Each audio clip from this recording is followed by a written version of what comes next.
মা হ্যাঁ, এত বড় বড় মাংস কিসের? বিরিয়ানি করবো। বিরিয়ানি করবে? আরে সাটা বাবা, কিন্তু অনেক মাংস। মা কত মাংস এখানে? এখানে 2.5 কিলো মাংস। 2.5 কিলো মাংসর বিরিয়ানি হবে আজকে? এত বড় মা পিস!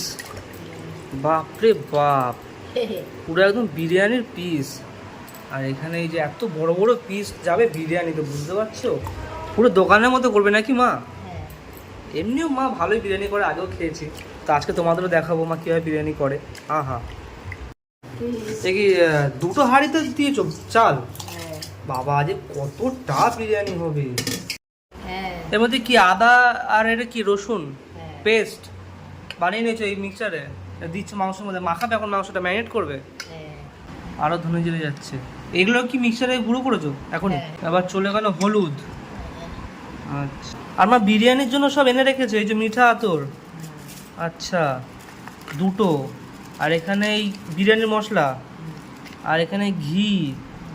বাহ, সব কিছুই ভাই জোগাড় করে নিয়েছে মা। আচ্ছা, এবার টক দই যাবে নাকি মা? হ্যাঁ, এবার বিরিয়ানির জন্য পেঁয়াজ কাটা হচ্ছে তাই তো মা?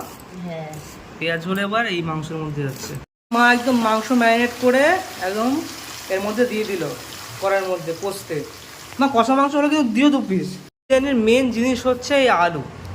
এই আলুই তো দরকার, মাংস না হলে চলবে, এই বিরিয়ানির আলুই হচ্ছে মেন। হ্যাঁ, বিরিয়ানি দমে দেবে বলে ভালো করে সাজিয়ে নিচ্ছ ভাতটা।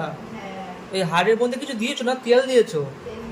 ও, আলু একদম মা সিদ্ধ করে ভেজে নিয়েছে। এখানে নুন যাচ্ছে হালকা, এখানে মাংস একদম রেডি কষানো। আর এখানে স্যালাড কেটে নিয়েছে, আর এখানে রাইস হালকা হালকা যাবে তাই তো? হ্যাঁ, বাহ, আলুগুলো সাজানো হয়ে গেছে, আবার তার উপর রাইস যাচ্ছে। গোলাপ জল, কেওড়ার জল? হ্যাঁ, হ্যাঁ। এই যে আচ্ছা, কেওড়ার জলে জলে এবার যাবে গোলাপ জল। বাহ, এবার আবার রাইস দেবে, যাবে মিঠা আতর। এবারে চিকেনগুলো সাজিয়ে নিচ্ছ নাকি? হ্যাঁ, বাহ, বেশ বড় বড় চিকেন দেখতে পাচ্ছ বন্ধু, এরকম করে সাজিয়ে নিচ্ছে মা। এই লেগ পিসটা আমার লাগবে, লেগ পিস। মাংস দেওয়ার পরে আবার ভাত চলে যাচ্ছে, মশলা চলে যাচ্ছে একদম, তার উপর দিয়ে গোলাপ জল কেওড়া জল যাচ্ছে।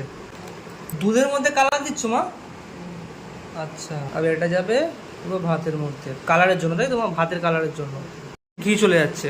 এটা গেল দমে যাবে, আর এদিকে হচ্ছে এই বিরিয়ানির সাথে যাবে হচ্ছে চিকেন কষা। জমে যাবে বন্ধুরা, জমে যাবে বিরিয়ানির সাথে চিকেন কষা। ও মা, এখানে তো দমে বসিয়ে দিয়েছো একদম বাংলার স্টাইলে, উপরে শিলনোড়া দিয়ে। আর এখানে হচ্ছে মাংস কষা। কতক্ষণ লাগবে আর? 0.5 ঘন্টা লাগবে। হ্যাঁ, স্নানটা করে আসি। হ্যাঁ। তো বন্ধুরা স্নান করে আসি, তারপরে খাওয়ার সময় দেখা হচ্ছে বিরিয়ানি।